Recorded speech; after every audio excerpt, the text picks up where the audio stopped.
Hello friends, कैसे हैं आप सब लोग। हमें उम्मीद है कि आप सब लोग अच्छे और स्वस्थ होंगे और आपकी तैयारी जो है ज़ोरों से चल रही होगी। दोस्तों, हम लोग जो है यूटेरिया बीपीएससी शिक्षक का जो है प्रैक्टिस सेट स्टार्ट किया है। आज हम लोग जो है इसमें प्रैक्टिस सेट नंबर 10 को डिस्कस करेंगे। इसमें कुल 15 प्रैक्टिस सेट दिए गए हैं और यह जो है आपको पर डे डेली शाम में 3 बजे आपको ये सेट प्रोवाइड कराया जाता है, तो आप इसे देखना ना भूलिएगा। इसमें कुल जो 15 प्रैक्टिस सेट है और इसमें 14 मॉडल प्रैक्टिस सेट है और एक जो है भाषा से संबंधित प्रैक्टिस सेट है। तो चलिए दोस्तों, समय को न गंवाते हुए आज हम लोग सेट को शुरू करते हैं।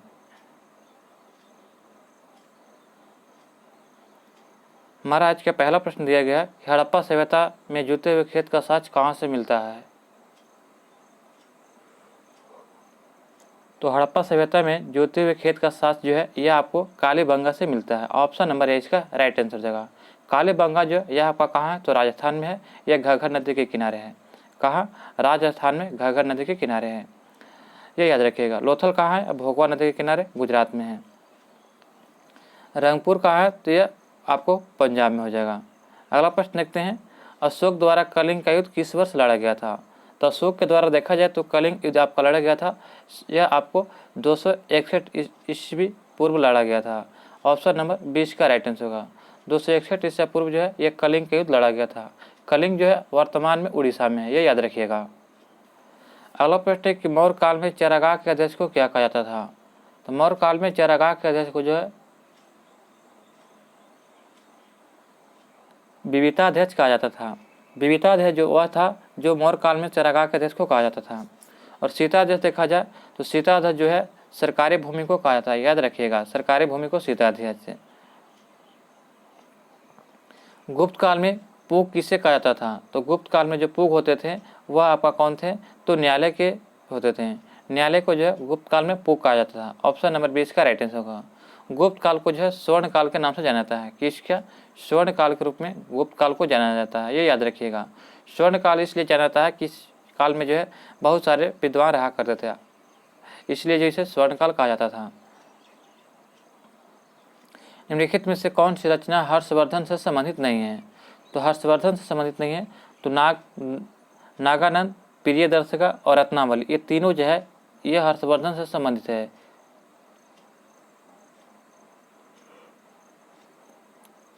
जबकि काव्य दर्शन जो है ये आपका हर्षवर्धन की रचना नहीं है। तो ऑप्शन नंबर 4 इसका राइट आंसर होगा।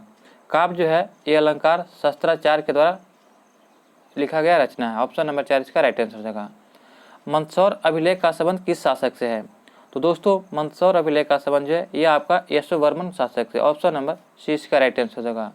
यशोवर्मन के जो है मंदसौर अभिलेख से जुड़ा हुआ है। ऑप्शन नंबर सी इसका राइट आंसर होगा। नेक्स्ट प्रश्न हमारा दिया गया है कि मोहम्मद गोरी को भारत में पहली बार किसने पराजित किया था। तो मोहम्मद गोरी को भारत में पहली बार पराजित करने वाला शासक का नाम क्या था। तो आपका इसका राइट आंसर होगा भीम द्वितीय।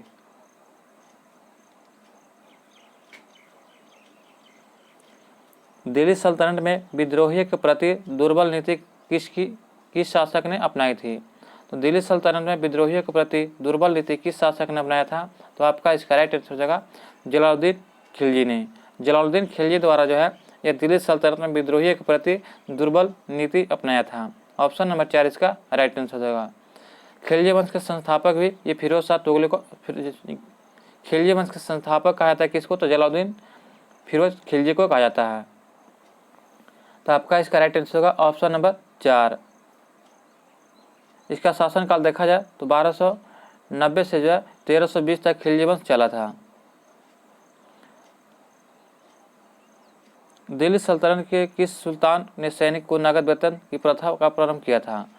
तो नगद वेतन जो है देना जो है सैनिकों को किसने प्रारंभ किया था। तो आपका इसका राइट आंसर हो जाएगा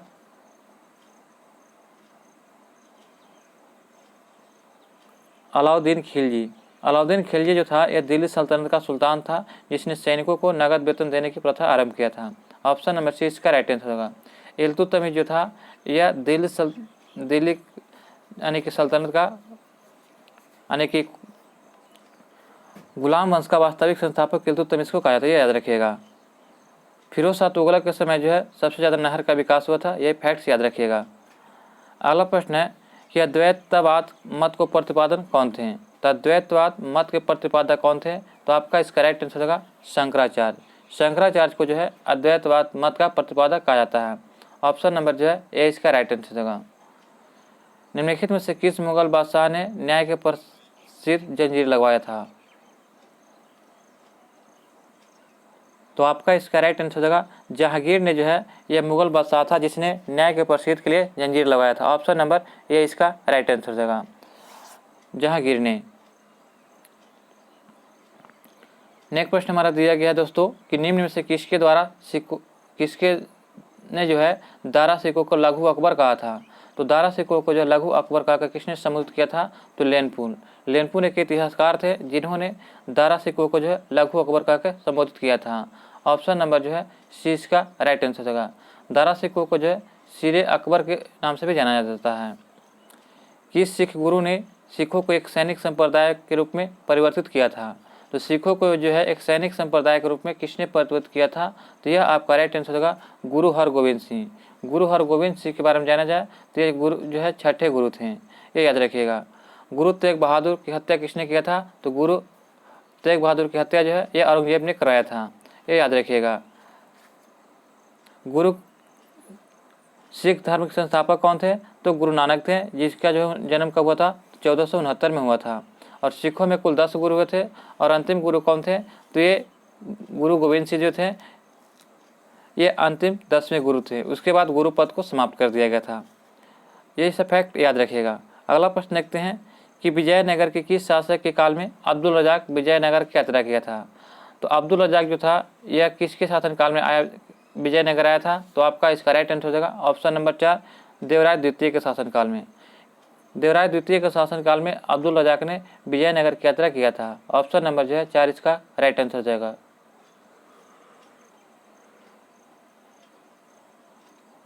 अगला प्रश्न है कि वांडीवास का युद्ध कब हुआ था? तो वांडीवास के युद्ध के बारे में देखा जाए तो यह 1760 में हुआ था। 1760 में वांडीवास का युद्ध जो है यह अंग्रेज और फ्रांसीसियों के बीच हुआ था। यह कर्नाटक का तीसरा युद्ध हुआ था इसी के कारण, और जो है इसमें अंग्रेज जीत गए थे। ऑप्शन नंबर 20 का राइट आंसर हो जाएगा। 1757 के बारे में देखा जाए तो यह 1757 जो है प्लासी का युद्ध हुआ था, यह याद रखिएगा। अहमद शाह अब्दाली के भारत पर प्रथम आक्रमण के समय मुगल बादशाह कौन था? तो अहमद शाह अब्दाली जब भारत पर जो है प्रथम आक्रमण किया था उस समय मुगल बादशाह कौन था? तो मोहम्मद शाह। इसी को जो है रंगीला बादशाह के नाम से भी जानते हैं। तो मोहम्मद शाह से जो है कोहिनूर हीरा जो है लूट करके लेकर चला गया था नादिर शाह, अहमद शाह अब्दाली ने। नादिर शाह जो है मोहम्मद शाह से जो है हीरा लूट करके कहाँ लेकर चला गया था? तो वह अपने मुल्क लेकर चला गया था। अगला प्रश्न देखते हैं प्लासी का युद्ध कब हुआ था? तो प्लासी के युद्ध के बारे में देखा जाए तो यह हुआ था, तो ऑप्शन नंबर 20 का राइट आंसर होगा। 1757 को जो है प्लासी का युद्ध हुआ था। ये प्लासी जो है वर्तमान समय में पश्चिम बंगाल में है और बताया जाएगा तो ये किस नदी के किनारे है? तो यह जो है भागीरथी नदी के किनारे है। भागीरथी नदी के किनारे जो है यह हुआ था पश्चिम बंगाल में। ऑप्शन नंबर 20 का राइट आंसर हो जाएगा। 1764 में जो है यह बक्सर का युद्ध हुआ था। अगला प्रश्न है कि फैजाबाद में 1857 के विद्रोह का नेतृत्व किसने किया था? तो दोस्तों फैजाबाद में जो है 1857 का विद्रोह जो किसने किया था? तो आपका इसका राइट आंसर हो जाएगा ऑप्शन नंबर बी हो जाएगा। अहमदुल्ला खां जो थे ये 1857 के विद्रोह में जो है यह अहमदुल्ला खां जो है थे कहाँ से विद्रोह किए थे? तो फैजाबाद से। ऑप्शन नंबर 20 का राइट आंसर हो जाएगा।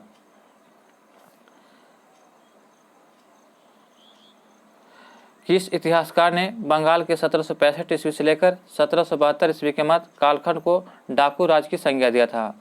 तो यह किस इतिहासकार ने बंगाल के जो है 1765 ईस्वी से लेकर 1772 ईस्वी के मध्य कालखंड को डाकू राज की संज्ञा दिया था? तो यह संज्ञा दिया गया था के.एम. पानीकर ने। ऑप्शन नंबर 30 का राइट आंसर होगा। दोस्तों अगर आपको यह वीडियो अच्छा लग रहा हो तो आप हमारे चैनल को सब्सक्राइब कर ले और बेल आइकन नोटिफिकेशन को ऑन कर ले और वीडियो को ग्रुप पे दोस्तों के साथ जरूर शेयर करें। बस आपसे इतना सा रिक्वेस्ट है। चलिए हमारा अगला प्रश्न दिया गया है economic history of the India नामक पुस्तक किसने लिखा था? तो इकोनॉमिक हिस्ट्री ऑफ इंडिया नामक पुस्तक के लेखक कौन है? तो आपका इसका राइट आंसर हो जाएगा option number B Ramesh Chandra Dutt. Ramesh Chandra Dutt के द्वारा जो है इकोनॉमिक हिस्ट्री ऑफ इंडिया नामक पुस्तक लिखा गया था। किस अधिनियम के माध्यम से भारतीय की शिक्षा पर 1 लाख रुपये खर्च का प्रावधान किया गया था।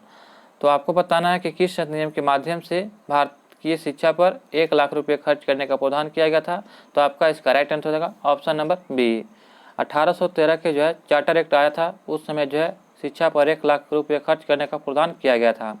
और इसी में जो है 1813 के चार्टर एक्ट में जो है चाय और चीन के साथ व्यापार को समाप्त कर दिया गया था और पूर्णतः व्यापार जो है 1833 के चार्टर एक्ट में समाप्त किया गया था। तो ये फैक्ट्स याद रखिएगा। हमारा नेक्स्ट प्रश्न हमारा दिया गया दोस्तों कि आत्मीय सभा का गठन किसके द्वारा किया गया था। तो आत्मीय सभा का गठन जो है ये आपका किसके द्वारा किया गया था। तो आप लोग इसका राइट आंसर हो जाएगा ऑप्शन नंबर सी। राजा राम मोहन राय के द्वारा जो है यह आत्मीय सभा का गठन किया गया था। ऑप्शन नंबर सी इसका राइट आंसर हो जाएगा। और राजा राम मोहन राय के बारे में देखा जाए तो इन्होंने जो है 1829 में जो है लॉर्ड विलियम के सहयोग से जो है सती प्रथा का अंत किया था। और राजा राम मोहन राय जो है ये ब्राह्मण समाज की स्थापना किए थे। और जो है आर्य समाज की स्थापना किसने किया था। तो स्वामी दयानंद सरस्वती ने, ये याद रखिएगा। अगला प्रश्न हमारा दिया गया फ्रेंड्स कि अलीगढ़ आंदोलन के संस्थापक कौन थे। तो अलीगढ़ आंदोलन के संस्थापक कौन थे। तो आपका इसका राइट आंसर क्या हो जाएगा। तो option number C sir Syed Ahmad Khan. Sir Syed Ahmad Khan जो थे ये अलीगढ़ आंदोलन के संस्थापक थे। ऑप्शन नंबर जो है सी इसका राइट आंसर हो जाएगा। पागलपंथी विद्रोह किसके नेतृत्व में हुआ था। तो पागलपंथी विद्रोह जो है ये आपका किसके नेतृत्व में हुआ था। तो आपका इसका राइट आंसर क्या हो जाएगा। तो ऑप्शन नंबर ए कर्म शाह के नेतृत्व में हुआ था पागलपंथी विद्रोह। ये कब हुआ था। तो 1813 से 31 के एक भाग में हुआ था। तो ऑप्शन नंबर ए इसका राइट आंसर हो जाएगा। सन 1881 का प्रथम कारखाना अधिनियम किस वायसराय काल में पारित हुआ था। तो 1881 में प्रथम कारखाना अधिनियम दोस्तों ये आपका पारित किया गया था तो लॉर्ड रिपन के शासनकाल में। ऑप्शन नंबर सी इसका राइट आंसर होगा। लॉर्ड रिपन के शासनकाल में जो है 1881 में प्रथम कारखाना अधिनियम लाया गया था।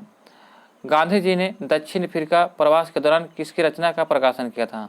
तो दक्षिण अफ्रीका में जो है गांधी जी ने कौन सा पत्रिका की रचना किया था। तो इंडियन ओपिनियन। इंडियन ओपिनियन पत्रिका जो है ये गांधी जी की पत्रिका है जो ये कहाँ किए थे। तो दक्षिण अफ्रीका में रचना किए थे। ऑप्शन नंबर सी इसका राइट आंसर जाएगा। अगला प्रश्न है किस गवर्नर जनरल द्वारा सर्वप्रथम प्रेस पर सेंसरशिप लागू किया गया था। तो सर्वप्रथम सेंसरशिप जो है यह लॉर्ड वेलेस्ली के द्वारा लागू किया गया था। ऑप्शन नंबर बी इसका राइट आंसर हो जाएगा। लॉर्ड वेलेस्ली को जो है बंगाल का शेर भी कहा जाता है। और लॉर्ड वेलेस्ली ने जो है ये सहायक संधि लेकर आया था। ऑप्शन नंबर बी इसका राइट आंसर हो जाएगा। मुजफ्फरपुर में किंग्सफोर्ड की हत्या का प्रयास कब किया गया था। तो मुजफ्फरपुर जो बम कांड हुआ था जिसमें किंग्सफोर्ड की हत्या का प्रयास किया गया था तो यह किया गया था 1908 में। ऑप्शन नंबर सी इसका राइट आंसर हो जाएगा। किंग्सफोर्ड जो था ये बदनामी जज था जिस पे जो है लोगों ने खुदीराम बोस ने इस पे जो है बम फेंक दिया था और उन्हें जो है पकड़े जाने पर जो है उन्हें मृत्युदंड फांसी की सज़ा दे दिया गया था। तो ऑप्शन नंबर सी इसका राइट आंसर हो जाएगा। अगला प्रश्न है निम्नलिखित में से किसने दिल्ली में स्वदेशी आंदोलन का नेतृत्व किया था। तो दोस्तों दिल्ली में जो है स्वदेशी आंदोलन का नेतृत्व जो है यह सर हैदर रजा के द्वारा किया गया था। सैयद हैदर रजा के द्वारा जो है दिल्ली में स्वदेशी आंदोलन का नेतृत्व किया गया था। ऑप्शन नंबर सी इसका राइट आंसर हो जाएगा। किस उदारवादी नेता की द ग्रैंड ओल्ड मैन के नाम से जाना जाता है। तो किस उदारवादी नेता को जो है द ग्रैंड ओल्ड मैन के नाम से जाना जाता है। तो आप लोग सभी इसका राइट आंसर क्या हो जाएगा। तो ऑप्शन नंबर 4 दादा भाई नौरोजी को जो है द ग्रैंड ओल्ड मैन कहा जाता है। दोस्तों the grand old man lady किसको कहा जाता है। तो ये आप लोग याद रखिएगा अरुणा आसफ अली को। अगर पूछेगा the grand old man lady तो ये अरुणा आसफ अली को कहा जाता है। अगला प्रश्न देखते हैं निम्नलिखित में से कौन सी घटना सबसे बाद में घटी थी। तो आपको यहाँ पे बताना है कि कौन सी घटना सबसे बाद में घटी थी। तो असहयोग आंदोलन के बारे में देखा जाए तो यह जो है 1920 में हुआ था। स्वराज पार्टी का गठन कब हुआ था। तो यह 1923 में हुआ था। और खेड़ा आंदोलन जो है 1918 में हुआ था। और जो है चंपारण सत्याग्रह यह 1917 में हुआ था। तो आपका यहाँ पे राइट आंसर क्या हो जाएगा। तो ऑप्शन नंबर जो है राइट आंसर हो जाएगा तो बी हो जाएगा। सबसे बाद में घटित घटना स्वराज पार्टी का गठन जो है चित्तरंजन दास के द्वारा जो है 1923 में किया गया था। तो ऑप्शन नंबर जो है बी इसका राइट आंसर हो जाएगा। ये फैक्ट्स याद रखिएगा दोस्तों। जालियांवाला बाग हत्याकांड के विरोध में निम्न में से किसने अपनी सर की उपाधि त्याग दिया था? तो आप जालियांवाला बाग के बारे में देखा जाए तो यह जो है 13 अप्रैल 1919 को जो है यह पंजाब के अमृतसर में जो है एक सभा हो रहा था। वहाँ पे जो है जनरल डायर ने गोली चलाने का सीधा आदेश दे दिया था। तो ये जो है इसमें जो है इसे महात्मा गांधी ने जो है हिमालय से भूल गलती अंग्रेजों को बताया था। तो आपका इस करेक्ट आंसर क्या होगा कि इसमें सर की उपाधि किसने लौटा दिया था? तो आपका इस करेक्ट आंसर हो जाएगा ऑप्शन नंबर 4, रविंद्रनाथ टैगोर ने जो है जालियांवाला बाग हत्याकांड के विरोध में जो है अपने सर की उपाधि लौटा दिया था। ऑप्शन नंबर 4 इसका राइट आंसर जाएगा। हमारा नेक्स्ट प्रश्न दिया गया फ्रेंड्स कि महात्मा गांधी द्वारा चलाया गया प्रथम जन आंदोलन कौन था? तो जन आंदोलन कौन सा था? तो आपका इसका राइट आंसर होगा 1920 का जो असहयोग आंदोलन था, यह महात्मा गांधी द्वारा चलाया गया जन आंदोलन था। ऑप्शन नंबर 20 का राइट आंसर जाएगा। चंपारण सत्याग्रह कब हुआ था? तो यह 1917 में हुआ था। चंपारण सत्याग्रह 1917 में। अहमदाबाद मिल आंदोलन जो है यह 1918 में हुआ था और नमक सत्याग्रह जो है यह 1930 में हुआ था। तो आपका इसका राइट आंसर क्या हो जाएगा? ऑप्शन नंबर 20 का राइट आंसर हो जाएगा। निम्नलिखित में से किसके सुझाव पर भारतीयों को साइमन कमीशन से बाहर रखा गया था? तो साइमन कमीशन से बाहर जो है यह किसके सुझाव पर भारतीयों को रखा गया था?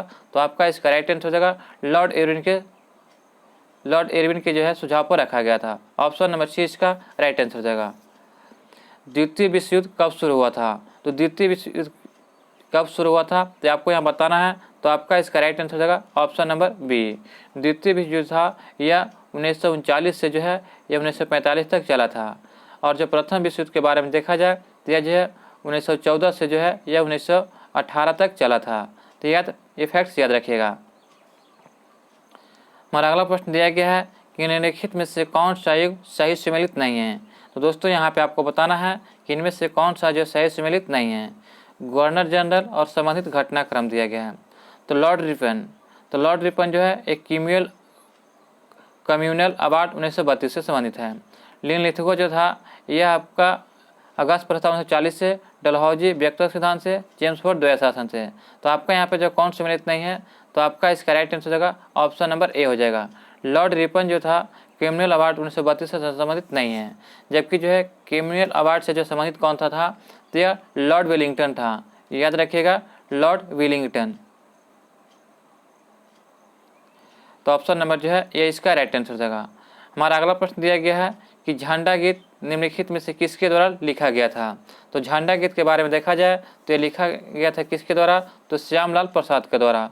झंडा गीत कौन सा है? तो विजयी विश्व तिरंगा प्यारा है, ये याद रखिएगा। अगर बंकिम चंद्र चटर्जी के बारे में देखा जाए तो इन्होंने जो है वंदे मातरम लिखा था। वंदे मातरम लिखा था और पहली बार जो वंदे मातरम गाया कब गया था? तो 1896 के जो है कलकत्ता अधिवेशन में पहली बार वंदे मातरम गाया गया था।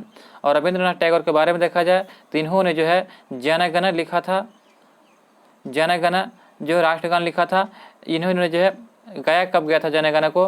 तो यह 1911 के जो है कलकत्ता अधिवेशन में गाया गया था, जिसकी अध्यक्षता जो है विश्व नारायण दत्त ने किए थे। ये फैक्ट्स याद रखिएगा दोस्तों। हमारा अगला प्रश्न दिया गया है कि निम्नलिखित में से कौन सी कोविड-19 वैक्सीन आधारित वैक्सीन है? तो कोविड-19 आधारित वैक्सीन कौन सा हो जाएगा? तो आपका इसका राइट आंसर होगा जैकोव डी जो है यह कोविड-19 वैक्सीन डीएनए आधारित वैक्सीन है। ऑप्शन नंबर ए इसका राइट आंसर होगा। दोस्तों अगर आपको यह वीडियो पसंद आ रहा हो तो आप हमारे चैनल को सब्सक्राइब करना ना भूलें और वीडियो को जो है दोस्तों के साथ ग्रुप में जरूर शेयर करें और बेल आइकन नोटिफिकेशन को ऑन कर लें। हमारा अगला प्रश्न दिया गया है कि कौन सा संगठन ऑपरेशन ग्रीन को कार्यान्वित करता है?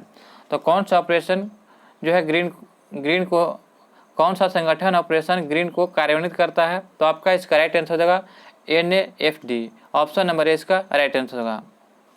आर्थिक सर्वेक्षण किसके द्वारा प्रकाशित होता है?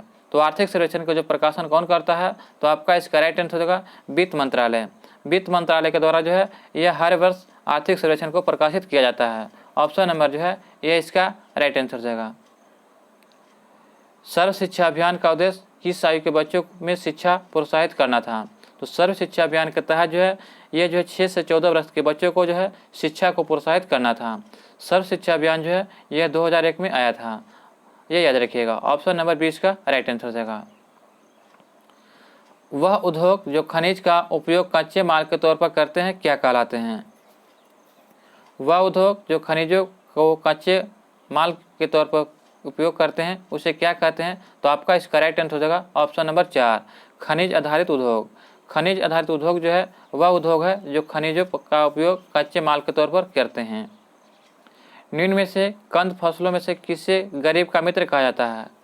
तो कंद फसलों में से गरीब का मित्र जो है आलू को कहा जाता है। ऑप्शन नंबर 20 का राइट आंसर हो जाएगा। आलू जो है यह एक प्रकार का तना है। अगला प्रश्न हमारा दिया गया फ्रेंड कि भारतीय मौसम विज्ञान संस्थान कहाँ स्थित है? तो भारतीय मौसम विज्ञान संस्थान जो है यह आपका कहाँ स्थित है? तो यह नई दिल्ली में। ऑप्शन नंबर इसका राइट आंसर हो जाएगा। भारतीय मौसम विज्ञान संस्थान नई दिल्ली में स्थित है। दक्षिण एशियाई क्षेत्रीय सहयोग संगठन यानी सार्स का स्थापना कब हुआ था? तो दक्षिण एशियाई क्षेत्रीय सहयोग संगठन सार्स की स्थापना जो है यह आपका कब किया गया था? तो आपका इसका राइट आंसर होगा 1985 में। सार्स में कौन कौन से देश हैं? तो भारत, नेपाल, पाकिस्तान, अफगानिस्तान, मालदीव, श्रीलंका, बांग्लादेश या भूटान, ये सभी जो है सार्स के सदस्य हैं। तो ऑप्शन नंबर सी इसका राइट आंसर हो जाएगा। नेक्स्ट प्रश्न है दोस्तों कि निम्न में से कौन सा सही सुमेलित नहीं है? तो आपको यहाँ पे बताना है कि कौन सा सही सुमेलित नहीं है। तो मैकमोहन रेखा जो है ये भारत और चीन के बीच है। मेन-रहीम रेखा जो है यह रूस और फिनलैंड के बीच है। हिंडनबर्ग रेखा जो है यह जर्मनी और पोलैंड के बीच है। जबकि मैग्नेट रेखा जो है ये फ्रांस और स्पेन के बीच, यह गलत है। तो ऑप्शन नंबर 4 इसका राइट आंसर हो जाएगा। मैग्नेट रेखा जो है यह जर्मनी और फ्रांस के बीच है। जर्मनी और फ्रांस के बीच जो है यह मैग्नेट रेखा, याद रखिएगा। हमारा नेक्स्ट प्रश्न है कि इंदिरा गांधी परमाणु अनुसंधान केंद्र कहाँ स्थित है? तो इंदिरा गांधी परमाणु अनुसंधान केंद्र यह आपका कहाँ स्थित है? तो यह हो जाएगा तमिलनाडु में। ऑप्शन नंबर सी इसका राइट आंसर हो जाएगा। नेक्स्ट प्रश्न है कि अंडमान और निकोबार द्वीप समूह के कितने द्वीपों का नाम परमवीर चक्र विजेताओं के नाम पर रखा गया है? तो अंडमान निकोबार द्वीपों के कितने द्वीपों को नाम जो है परमवीर चक्र विजेताओं के नाम पर रखा गया है? तो आपका इसका राइट आंसर होगा 21 द्वीपों को रखा गया। ऑप्शन नंबर 20 का राइट आंसर हो जाएगा। दुनिया की पहली तरल हाइड्रोजन संचालित नौका का नाम क्या है? तो दुनिया की पहली तरल हाइड्रोजन संचालित नौका का नाम क्या है? तो आपका इसका राइट आंसर होगा एमएफ हाइड्रा। एमएफ हाइड्रा जो है ये दुनिया की पहली तरल हाइड्रोजन संचालित नौका का नाम है। ऑप्शन नंबर जो है ये इसका राइट आंसर हो जाएगा। भारतीय अंतरिक्ष अनुसंधान संगठन इसरो ने अपने 12 वर्ष पुराने उपग्रह मेघा ट्रॉफी को किस महासागर में गिराया था? तो यह गिराया गया था प्रशांत महासागर में। ऑप्शन नंबर ए इसका राइट आंसर होगा। प्रशांत महासागर के बारे में फैक्ट देखा जाए तो यह प्रशांत महासागर जो है यह डेल्टा के आकार का, प्रशांत महासागर डेल्टा का आकार का त्रिभुजाकार, और जो है प्रशांत महासागर सबसे बड़ा महासागर है और सबसे बड़ा महासागर है, और प्रशांत महासागर में ही सबसे जो है गहरा बिंदु मेरियाना ट्रेंच है, ये याद रखिएगा। और एकमात्र हिंद महासागर ऐसा महासागर है जो सबसे छोटा महासागर है। तो ऑप्शन नंबर ए इसका राइट आंसर, प्रशांत महासागर इसका राइट आंसर हो जाएगा। अटलांटिक महासागर के बारे में देखा जाए तो यह जो है इसका आकार एस के आकार का है, और सबसे व्यस्त जो है अटलांटिक महासागर को ही माना जाता है। अगला प्रश्न देखते हैं, सितवीनी राबका किस देश के नए प्रधानमंत्री बने थे? तो सितवीनी राबका जो थे यह किस देश के प्रधानमंत्री बने थे? तो यह जो थे फिजी के 12वें प्रधानमंत्री के रूप में शपथ लिए थे। ऑप्शन नंबर सी इसका राइट आंसर हो जाएगा। ऑस्ट्रेलियाई ओपन 2023 के विजेता कौन थे? तो ऑस्ट्रेलियाई ओपन 2023 के विजेता कौन थे? तो आपका इसका राइट आंसर क्या हो जाएगा? तो ऑप्शन नंबर जो है ऑस्ट्रेलियाई ओपन जो है 2023 के विजेता थे नोवाक जोकोविच। ऑप्शन नंबर सी इसका राइट आंसर हो जाएगा। नोवाक जोकोविच के बारे में देखा जाए तो ये जो है सर्बिया के खिलाड़ी हैं, और ये जो किसको हराए थे? तो स्टेफानोस को जो हराकर स्टेफानोस को हराए थे, और ये जो स्टेफानोस कहाँ के थे? तो यूनान के खिलाड़ी थे। अगला प्रश्न देखते हैं, हाल ही में किस भारतीय संस्थान ने कृत्रिम हृदय तैयार करने की सफलता हासिल किया है? तो कृत्रिम हृदय तैयार करने के लिए सफलता किसने हासिल किया है? तो आपका इसका राइट आंसर होगा ऑप्शन नंबर 4 IIT कानपुर ने। ऑप्शन नंबर 4 इसका राइट आंसर होगा। किस वर्ष तक भारत ऊर्जा स्वतंत्रता प्राप्त करने का लक्ष्य निर्धारित करेगा? तो किस वर्ष जो है भारत जो है ऊर्जा स्वतंत्रता प्राप्त करने का लक्ष्य निर्धारित किया है? तो आपका इसका राइट आंसर होगा ऑप्शन नंबर सी 2047 तक। 2047 तक जो है भारत जो है ऊर्जा स्वतंत्रता प्राप्त करने में लक्ष्य निर्धारित करेगा। अगर देखा जाए शून्य कार्बन उत्सर्जन कब तक भारत करेगा? तो 2070 तक। तो आपका इसका राइट होगा ऑप्शन नंबर सी है। हमारा अगला प्रश्न दिया गया दोस्तों कि मृदु ऊतक एक प्रकार का क्या है। तो मृदु ऊतक जो है यह एक प्रकार का देखा जाए तो सरल ऊतक है। ऑप्शन नंबर 20 का राइट आंसर हो जाएगा। यहाँ पे बताना है कि निम्न कथनों पर विचार करना है। तो कथन दिया गया और इस पर विचार करना है।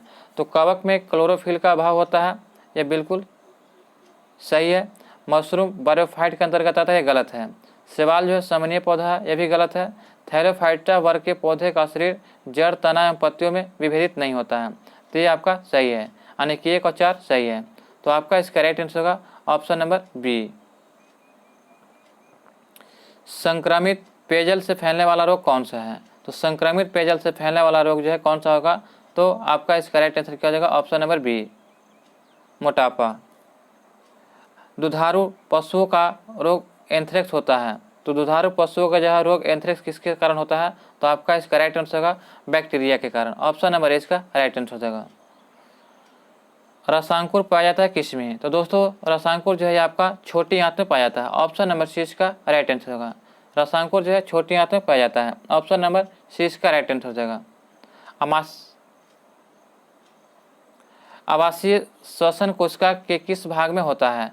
तो अवायवीय श्वसन कोशिका के किस भाग में होता है। तो आपका इसका राइट आंसर होगा ऑप्शन नंबर बी, कोशिका द्रव में। कोशिका द्रव में जो है ये अवायवीय श्वसन की कोशिका होता है, कोशिका द्रव में। ऑप्शन नंबर 20 का राइट आंसर हो जाएगा। जब फाइब्रिनोजिन प्लाज्मा से अलग हो जाता है तो फाइब्रिनोजिन रहित प्लाज्मा को क्या कहते हैं।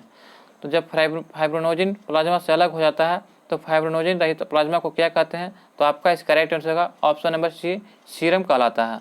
ऑप्शन नंबर सी इसका राइट आंसर हो जाएगा। एस्ट्रोजन स्रावित होता है किससे। तो एस्ट्रोजन जो होता है यह आपका स्रावित होता है कहाँ से। तो आपका इसका राइट आंसर होगा ऑप्शन नंबर बी, अंडाशय द्वारा। एस्ट्रोजन जो होता है यह अंडाशय द्वारा स्रावित होता है। ऑप्शन नंबर जो है 20 का राइट आंसर हो जाएगा। नर युग्मक तथा मादा युग्मक के संयोग से बनता क्या है। तो नर युग्मक और मादा युग्मक के संयोग से जो है आपका इसका राइट आंसर होगा जाइगोट का बनता है। ऑप्शन नंबर सी इसका राइट आंसर हो जाएगा।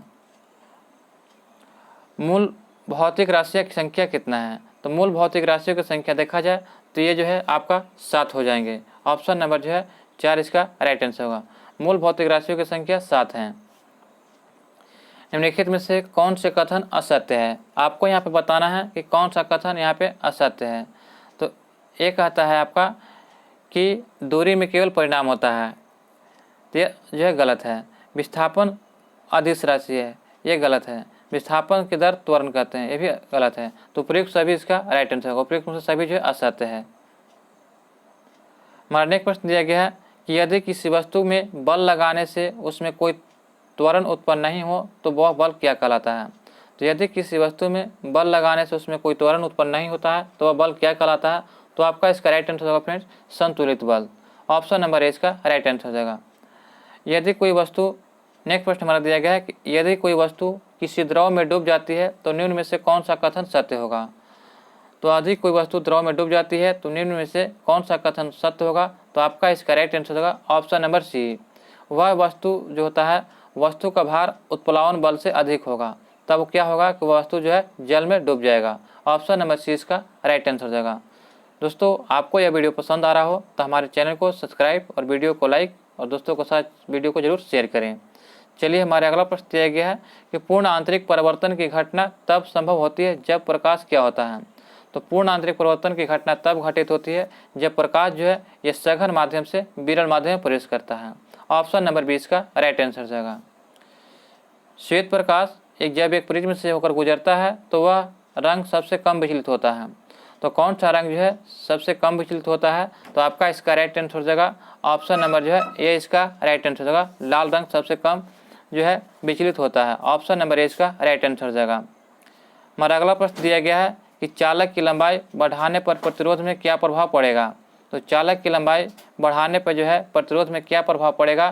तो आपका इसका राइट आंसर होगा यह बढ़ जाएगा। ऑप्शन नंबर ए इसका राइट आंसर हो जाएगा। नेक्स्ट प्रश्न है कि बॉयल्स तथा चार्ल्स के नियम को सम्मिलित रूप को क्या कहते हैं। तो बॉयल्स या तथा चार्ल्स के नियम को सम्मिलित रूप को जो है क्या कहा जाता है। तो आपका इसका राइट आंसर होगा ऑप्शन नंबर बी, गैस का समीकरण कहते हैं, यानी कि पीवी बराबर nRT होता है। ऑप्शन नंबर 20 का राइट आंसर हो जाएगा।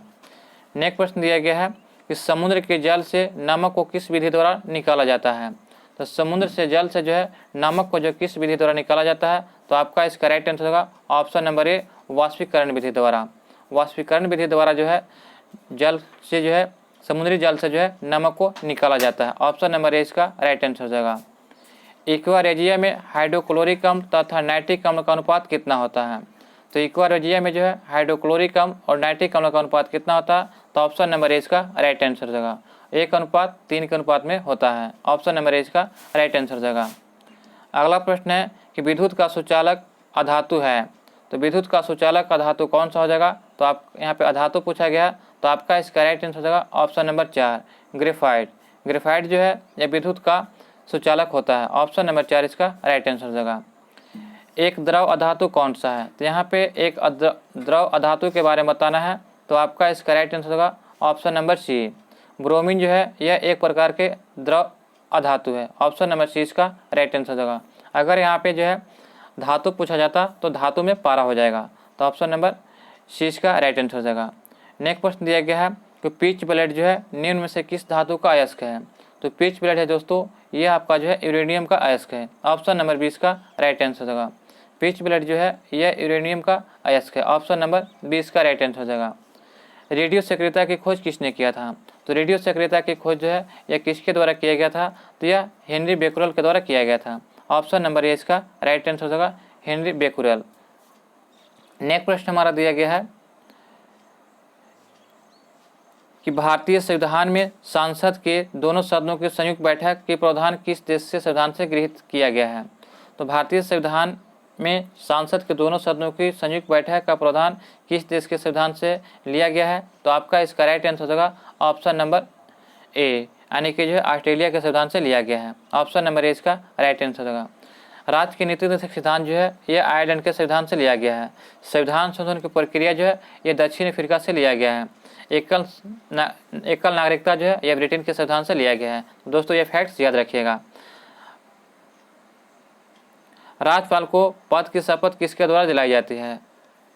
तो राज्यपाल को पद की शपथ जो है यह किसके द्वारा दिलाई जाती है, तो दोस्तों आपका इसका राइट आंसर होगा यह उच्च न्यायालय के मुख्य न्यायाधीश को द्वारा दिलाया जाता है। ऑप्शन नंबर ए इसका राइट आंसर हो जाएगा। हमारा अगला प्रश्न है कि भारतीय संविधान के किस संशोधन अधिनियम द्वारा पंचायती राज व्यवस्था को संवैधानिक दर्जा दिया गया था। तो पंचायती राज व्यवस्था को जो संवैधानिक दर्जा या किस संविधान संशोधन के द्वारा दिया गया था, तो आपका इसका राइट आंसर होगा ऑप्शन नंबर सी, 73वां संविधान संशोधन 1992 में हुआ था। इसके तहत जो है पंचायती राज व्यवस्था को जो संवैधानिक दर्जा दिया गया था। इसमें जो है पंचायती राज में जो है कुल 29 विषय शामिल थे, ये याद रखिएगा।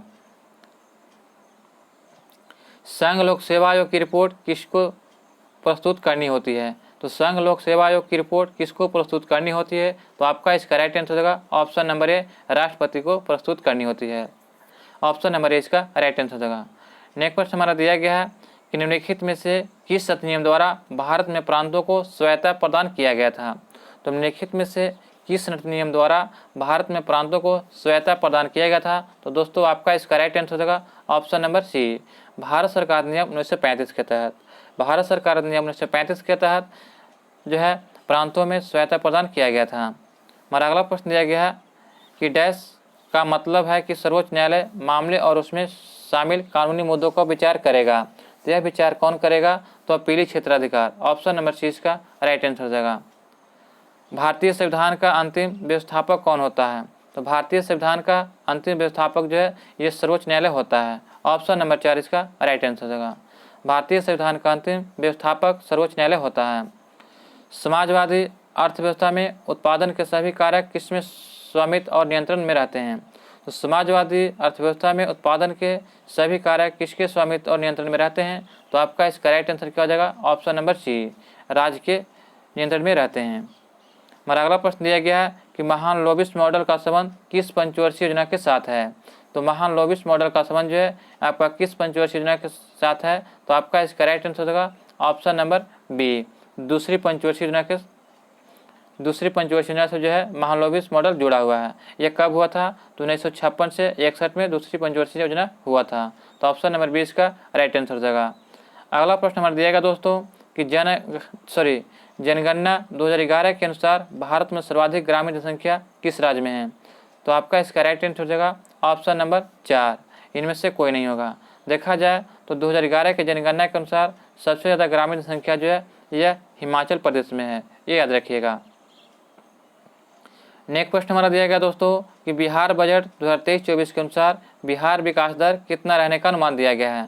तो बिहार बजट 2023-24 के अनुसार बिहार का विकास दर कितना रहने का अनुमान किया गया है? तो आपका इसका राइट आंसर होगा 15.24%, ऑप्शन नंबर 20 का राइट आंसर हो जाएगा। प्रति हेक्टेयर उत्पादन की दृष्टि से सबसे अधिक चावल का उत्पादन किस राज्य में होता है? तो प्रति हेक्टेयर उत्पादन की दृष्टि से देखा जाए तो सबसे अधिक चावल उत्पादन में यह पश्चिम बंगाल हो जाएगा, ऑप्शन नंबर 20 का राइट आंसर हो जाएगा। नेक्स्ट प्रश्न हमारा दिया गया है कि सूची 1 और सूची 2 को मिलान करना है दोस्तों। तो चलिए यहाँ पे मिलान करते हैं। तो जिम कॉर्बेट जो नेशनल पार्क कहाँ है? तो आपका इसका राइट आंसर होगा जिम कॉर्बेट उत्तराखंड में है। आपको यहाँ पे बताना है कि बांधवगढ़ जो है ये कहाँ पे है? तो बांधवगढ़ जो है ये राष्ट्रीय उद्यान यह आपका हो जाएगा तो मध्य प्रदेश में। नामदफा जो है यह राष्ट्रीय उद्यान कहाँ हो जाएगा? तो यह दफा जो है यह मिजोरम हो जाएगा और रणथंभौर जो है यह आपका राजस्थान में हो जाएगा। तो दोस्तों यह आपका राइट आंसर हो गया। तो ऑप्शन नंबर इसका राइट आंसर क्या हो जाएगा? तो सी हो जाएगा, 3, 4, 2, 1। अगला प्रश्न है दोस्तों कि भारत में सर्वाधिक वर्षा निम्न में से किन क्षेत्रों में होती है? तो भारत में सर्वाधिक वर्षा जो है निम्न में से किन किन क्षेत्रों में होती है? तो आपका इसका राइट आंसर होगा पश्चिमी घाट, हिमालय क्षेत्रों तथा मेघालय में, ऑप्शन नंबर इसका राइट आंसर होगा। सबसे अधिक वर्षा जो देखा जाए तो विश्व में जो है मेघालय में ही होता है, ये याद रखिएगा। रिंग ऑफ फायर, जिसे रिंग ऑफ फायर से अभिप्राय क्या होता है? तो रिंग ऑफ फायर जो है ये प्रशांत महासागर में भूकंप के ज्वालामुखी से प्रभावित क्षेत्र है। प्रशांत महासागर में भूकंप के ज्वालामुखी से प्रभावित क्षेत्र को जो है रिंग ऑफ फायर कहा जाता है, ऑप्शन नंबर सी का राइट आंसर हो जाएगा। भूमध्य रेखा कितने देशों से होकर गुजरती है? तो भूमध्य रेखा के बारे में देखा जाए तो भूमध्य रेखा जो है यह आपका कुल जो कितने देशों से होकर गुजरता है? तो यह गुजरता है आपका 13 देशों से, ऑप्शन नंबर 4 इसका राइट आंसर हो जाएगा। निम्नलिखित जलधाराओं में कौन सी ठंडी जलधारा है? तो इनमें से बताना है कि निम्नलिखित जलधाराओं में से कौन सी ठंडी जलधारा है? तो आपका इसका राइट आंसर क्या हो जाएगा?